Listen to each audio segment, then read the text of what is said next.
Welcome to From X to Z, the show that believes you never age out of learning about the world around you. Featuring social media maven Danielle Farage and Mervyn, the analyst who puts the X in expert. They're here to talk all things jobs, HR, and trends. So mind the generational gap. This is From X to Z, only on the Purple Acorn Network. Hello. Welcome back to From X to Z, the show where we decode the changing world of work, one honest intergenerational conversation at a time. I'm joined by Mervyn Dinnen. Hello, Mervyn. How you doing? Hello, Danielle. No, I'm well today. I'm feeling it. I can't wait to discuss today's two topics with you. I love it. We have a meaty topic today. For sure, we are diving into a headline that is making rounds around the internet. It is all about Gen Z's career commitment, which lasts less than 2 years on average, according to a new survey. Let's pull that up. So nearly half of Gen Z plans to leave their job within a year.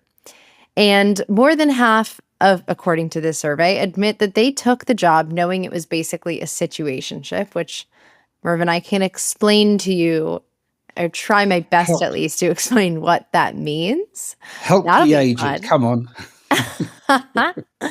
Well, I certainly have thoughts as someone who spent years helping leaders try to understand this generation. I am definitely ready to unpack this. But let's get into it. So, Mervyn, what are your kind of immediate thoughts on this article?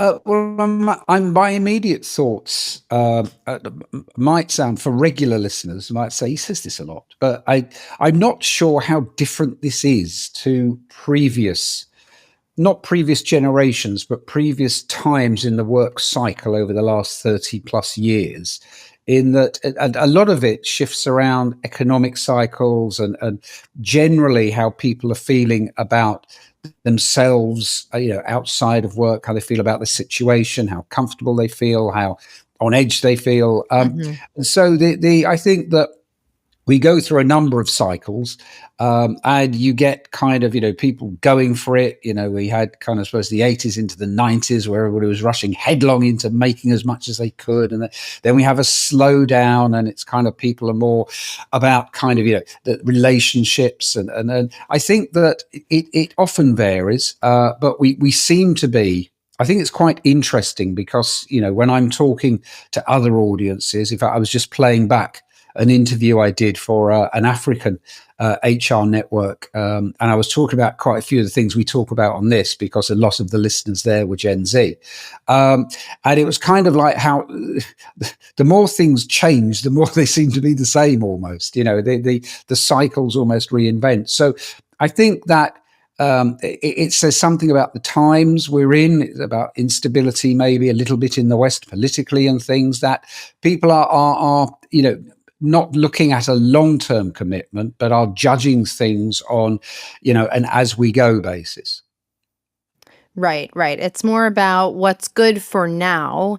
And I think it really relates to this EY survey, as well, talking about redefining success and seeing money as a means to an end, right? If this job is just a means to getting to my goal of, X lifestyle, right? And I think that that's commonly the mindset we see. I have some of my own kind of philosophies on why that might be. One of them being that, your 20s are for exploration and discovery. And, I think increasingly so in the last, I'd say, 20 years since college has really been glamorized, and this like kind of one track path of, you study your butt off in school to get into a good college, to get into, and get a good job. That path has been really solidified. But now we're seeing that it's not necessarily the only path to success, nor does it guarantee success. And I think that we're starting to redefine what success really means. And I think that, with this generation, seeing different types of success via social media, it then gives us different ideas on how we could get there.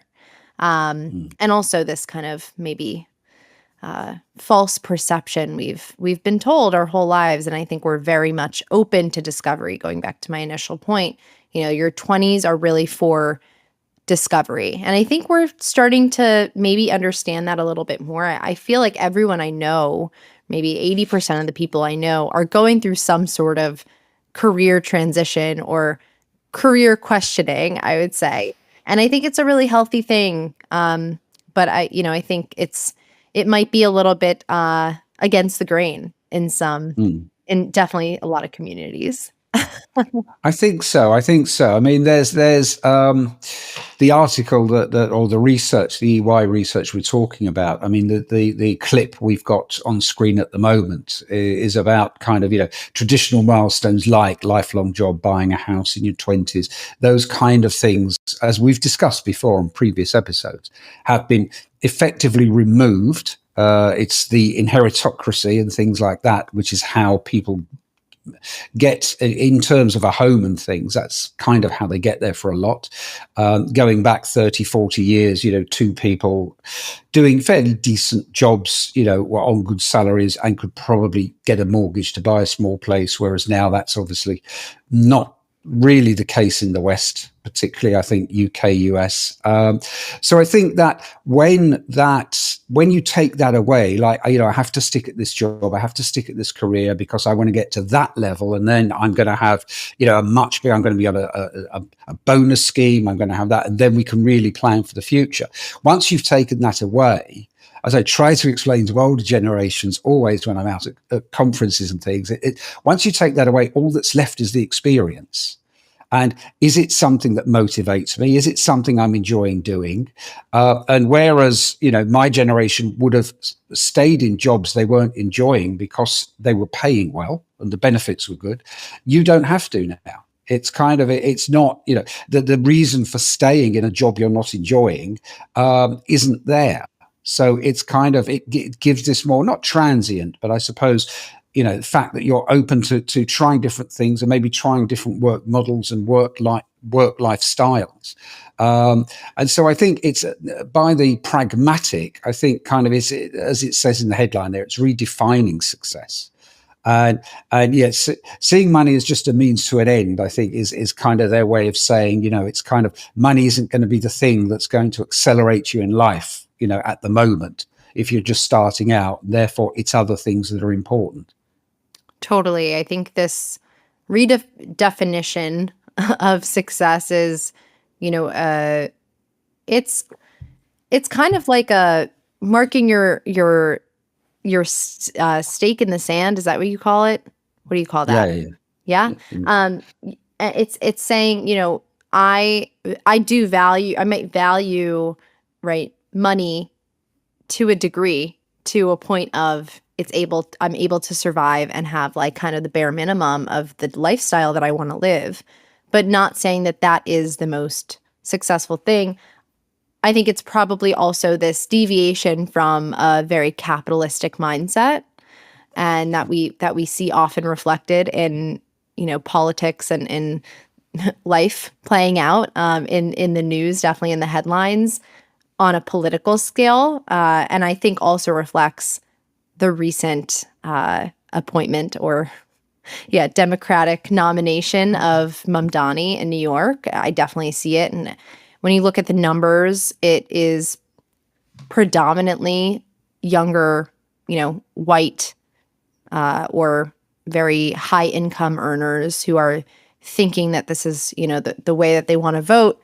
But I think it's truly like a reflection of where we're at, right? It's where the mindset is. It's not necessarily about making the most money I can and hoarding wealth, right? It's more about sharing the wealth and, thinking that socialism is the right way to do it might be a little bit misguided, or very, very misguided. But I think that's kind of where we're seeing it come to life and play out in real life, in real time. It's actually very fascinating to watch. Oh, definitely. I mean, if I I think back to again when I was, I suppose, starting to build the ladder, or climb rather, and build a career.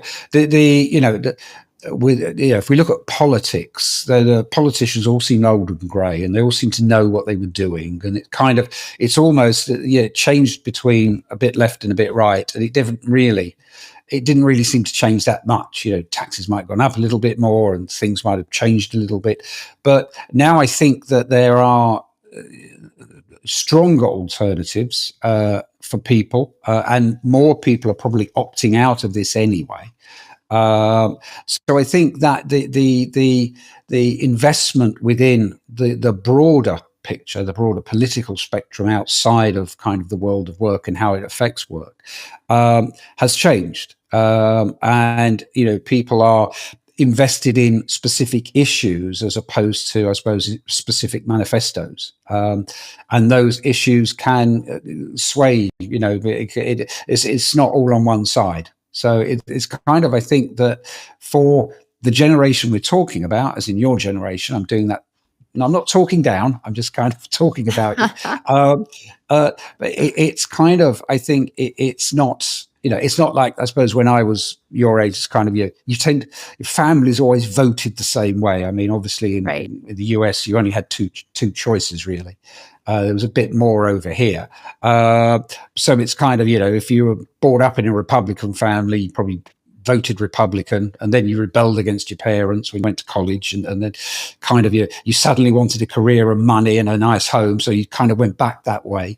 And I think that's all gone now. So a lot of the structures that probably, and this is where some of the intergenerational misunderstandings come from, some of the structures that certainly X and boomers could rely on, the social structures, shall we say, are very different now. And there's different options, different lifestyles, different causes. And so it's the priorities change. Yeah. And I think, and the reason why I think a lot of the work that we're doing, both of us, is so important and critical is because, these families that might vote differently, I commonly see that is, a point of contention where, to the point of kids not wanting to go home for the holidays, or, just sticking to their room, or like totally avoiding any sort of political conversation. And, I think this generation, and also millennials, we really value, boundaries and whatnot. And I think I was a similar way for maybe a longer time. And I also know that healthy conversation can actually bring people a lot closer together if you're able to, not necessarily ignore, but you're able to accept people for who they are, and choose to have a relationship regardless of what their political opinions are. Or how uncomfortable it makes you feel. I think putting your feelings aside for the, I'm just gonna use the parent-child example, but like for the sole reason of like, you only have one parent, you only have one opportunity to have a relationship with your mom or your dad, and like they're not going to be around forever. You might have a few good years left with them. Like, you might as well make the most of it. That's more the camp that I fall into, versus I think a lot of people around my age, older, a lot of millennials might think that that's, not the way that they want to go, which I totally understand, and I respect it, but I personally choose differently. And I think it does also manifest in the workplace for sure. It's like, I would rather go elsewhere, which I've been in a toxic work environment. I know what that looks like. I've, been belittled every single day, showing up to work virtually during a pandemic. Like, it was horrible. Like, my mental health was down the drain. I'm talking about the less toxic cases, I would say, where you're not being like emotionally abused every day at work, but where there might just be difference of opinion, or the company might be run by someone that you don't necessarily look up to as much from a personal standpoint, but they might know how to run a company very well. Like, I think the you know, I think the mixing of political and social beliefs in the workplace, it gets really messy. It gets really, really, really messy really fast. Yeah, I know. I can believe that. I can believe that. And I mean, I suppose going back to kind of Gen X times, it was all about kind of workplace politics. I don't mean politics with a capital P, like who's the president, but it's just whose side are you on within the office, what Yeah. managers do you align with, and things like that. I get the impression now, particularly the way work is more fragmented. That it's probably that isn't as prevalent. Now, I don't know how you see it, all the different workplaces that you advise and you go and kind of help and stuff. Do you find that they are in this situation where there's this kind of office politics with a small p is kind of creating a bad atmosphere or something? Yeah. I mean, I don't think that's ever going to go away. I think that's going to be a constant. But the question is more, how do you choose to deal with it? And I'm by no means am I saying, leaving a company because they don't align with your values is a bad thing. I think that everyone has the right to decide. And I also think that this avoidant culture that we're kind of living in, where people don't actually express how they feel and sit down and have a healthy conversation because we weren't taught the tools to do that, right? Isn't it isn't helpful to moving forward and having more intergenerational conversations like we're having right now. But yeah, I think it's something that workplaces could definitely teach. I mean, I just taught a workshop about recognition at work, which is, I think, a large part of how people, when they don't receive recognition, decide to leave because they say, oh, I did all this work and like no one recognized it. So I'm just going to like go do this work elsewhere because I don't feel recognized. I think that's a huge part of, the culture, the healthy culture, feedback as well. And I think that companies have a responsibility to tackle these large problems that might be societal problems, but like at the end of the day, who else is going to teach people how to communicate with each other? People have to communicate in order to work together the most proactively and productively. So from that kind of standpoint, I've always been of the belief that like organizations should be teaching people how to communicate better. And I think that's the reason we have so much leadership training. But I think it goes beyond just leadership, right? Like top to bottom. It actually is bi-directional. It's this kind of intergenerational dialogue that we're missing. I get that. It's interesting to hear you talking about recognition because one of our earliest podcasts was about recognition. I don't know if you remember, we recorded it in Las Vegas at HR Tech last year. Oh, yeah. And I'd just come off of a conference called Influence Greatness, which is about recognition. Yeah. And we were having this conversation whether workplace recognition and employee recognition was almost like a way of kind of, not giving people correct pay or high enough bonuses or something, but telling them they're doing well and they're a great asset to the organization. And I was trying to say, no, it's not like that. But it's interesting because it is particularly the kind of times we're talking about now. And there's reams of research from the recognition platforms that shows this is important. It's important for cohesion. It's important for how people feel, the connection to their workplace, how they feel about their colleagues, how they see their, I suppose, management that they might report to, through that lens of, do I feel valued? Do I feel recognized? So I think, a lot of that is important. I think looking at the research that we're discussing, there's this kind of like almost half, I think it was like 47% of Gen Z said they plan to leave within a year.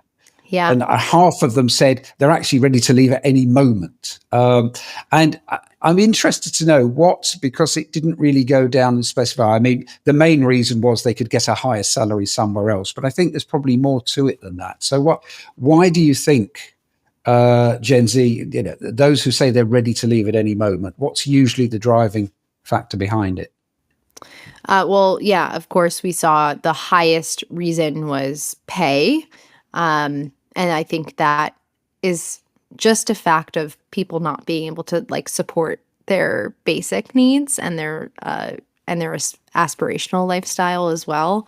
I think there's been a lot of research about what Gen Z spends their money on, and luxury items was one of them. So I think like kind of keeping up with this impression that like everything is good and like you're doing great and you're living this like New York City lifestyle or whatever it might be, is like important. And it's, of course, it like might sound funny, but it's also like you look at this generation and we've been raised in a social media era where like impressions are everything, right? Influence is like everything. And I think we're starting to move away from that a little bit. Like de-influencing has been a huge trend in the past few years, and kind of detaching from your phone, going a little bit more analog with a flip phone. Like people are starting to show the burnout from that kind of society and culture. But the other thing I think is this generation really wants to feel valued, to feel the purpose, feel like they have autonomy at work, feel like they're not sacrificing their mental health just to stay at a job, right? And just to like have a job for people to, maybe judge them to not have a job. It's not a big deal for them. And some of that might be misguided, some of that might just be like, a fact of being young, and and not knowing that it's easier to find a job when you have a job. But I also think that, the way to retain Gen Z, and this is kind of maybe the third reason, is it's through growth and feedback and purpose and things like recognition every single day that matter to them or to us. And I don't necessarily think that we have leadership right now that does that consistently. I think it's really rare to find a great manager, and I wish that weren't the case. I think I've made it part of my mission in life, to help people feel more fulfilled at work. Part of that is definitely getting that learning and growth and development that like everyone craves, especially when you're young and in your 20s. So I would say it's like a combination of those three things for the most part. Not saying that there's nothing else, but this also like grass is always greener kind of thing. Like I think that's easy to get wrapped up in. So that would be my answer. And out of interest, what you were saying about a manager there, I think that do you think some of it's because, again, if I put my ex hat on here, managers, I suppose, when I was in your stage, tended to be a lot more autocratic, a lot more, not so much respect, but it's kind of they were the manager. And again, this links back into you wanting to stay with the company because you would get promoted, you would get paid more, you would get bonuses, and so you kind of had to toe the line a bit more. And is there I think a bit of a kind of actually it's almost the opposite now. I don't need to be treated, I don't need to report to a manager who doesn't seem to value me. Right. I presume there's more of that now, as opposed to I really don't like it. Moaning to friends in the bar that night. Oh, you won't believe what my manager said to me today. And people say, well, why are you still there? Well, I need to. Next year I get promoted, and it's kind of then I'm a manager, and all of that is, I suppose, more fluid now. So it's less. Yeah. Well, also we have less hierarchical structures now. So I think there's more flexibility there. There's also more internal mobility. And I think this switch to more of a skills-based economy of jobs might reflect that and enhance that.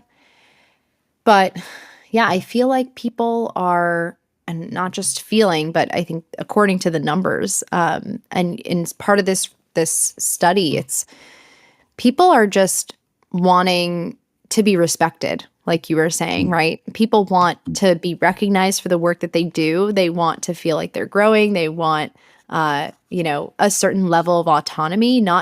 And some people want more guidance. Some people want more hands-off, guidance and leadership. But I think as leaders, it's our job to recognize and ask people, if we need to, what type of feedback or recognition or leadership do you prefer? And of course, it's not like a leader has to adjust everything for every single person on their team. I think that's a lot to ask. But I think just having a sense of like, oh yeah, that person, they're more hands off. Like they could do the work, they get that done.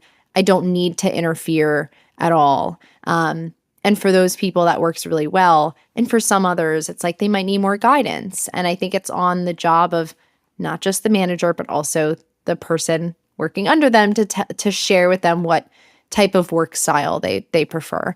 And this isn't just within teams, right? It's like it's cross-functionally. It's, whenever you're collaborating with someone new, it's always great to ask, what kind of worker are you? Like having a work style guide. There were a number of startups during the pandemic, certainly, creating these really incredibly creative guides that you could share with anyone in the organization about the way that you'd like to work, that anyone who you're collaborating with could have access to. And I think that we lost a little bit of that given, the nature of RTO and, pushing people to do one thing and be uniform. But I think that when we look at the best use cases of like remote first work and the way that we were working more consciously with each other, those are some of the things that I would point to as really great tools to look at and to utilize. I don't know, what have you seen that that works with teams and managers? I feel like you're more an expert than I. Well, I think you need a manager who is invested in their people and has to learn that. I think I might have said in the previous episode that I was in the somewhat fortunate, but then in some respects unfortunate position of being made a manager quite young. And I pretty much, with one exception, I had a team of about 5 and 4 of them were older than me. And so it was, I had no kind of input. I had no training. They didn't send me on a management development course or anything like that. It was just that they felt I could take the responsibility, and it was more about my progression. Interestingly, than kind of thinking about at the time it seemed to me more about my progression than thinking about how the team could develop and stuff. So I think that was I'll admit I was flailing around for the first 6 to 9 months at least, not really knowing. I structured the day like kind of called up with everybody, chatted with them, see what they're doing, and kind of, and let them come to me if they had any questions or they needed some help or support or they had an issue. And then if it was, maybe they had an issue with somebody else within the organization, I shared a room with another manager who was older and more experienced than me. So I often used to pick his brains. I don't know how helpful he was, but it was somebody to talk to. But it can. And I think that, we've seen a couple of generations probably now of kind of young managers, people being made manager, senior manager, director at very young ages because they're seen to be on a very high, fast career trajectory, and you feel it's the way to keep them. But I think ultimately, management is a skill, and it's not one. It's not one you automatically, once you've got the name, the title manager after your name, it's not a skill you suddenly acquire. It has to be worked at. And it's kind of, I can think again, going back to my earlier days, of people who seem to be very good managers, but they never quite, I think because they were quieter about what they did and how they did it, they didn't seem to get as much of a profile as maybe some who, your team, beat target again this quarter, you're a great manager, when it's actually nothing to do with you whatsoever. But I mean, it was kind of, that kind of thing. So I think it is difficult, and management is it's a skill, and it can't be, you can be a manager at 25 and you can be 45 and say, actually, I don't want to be a manager. I do feel like there is a difference, though, between management and leadership, right? Oh, because you could have someone managing a bunch of A players, and these A players could be kind of all speaking different languages and like not really in sync with each other and all doing their different things without someone pulling it all together and being like, okay, let's make sense of this. And I see this at lots of organizations.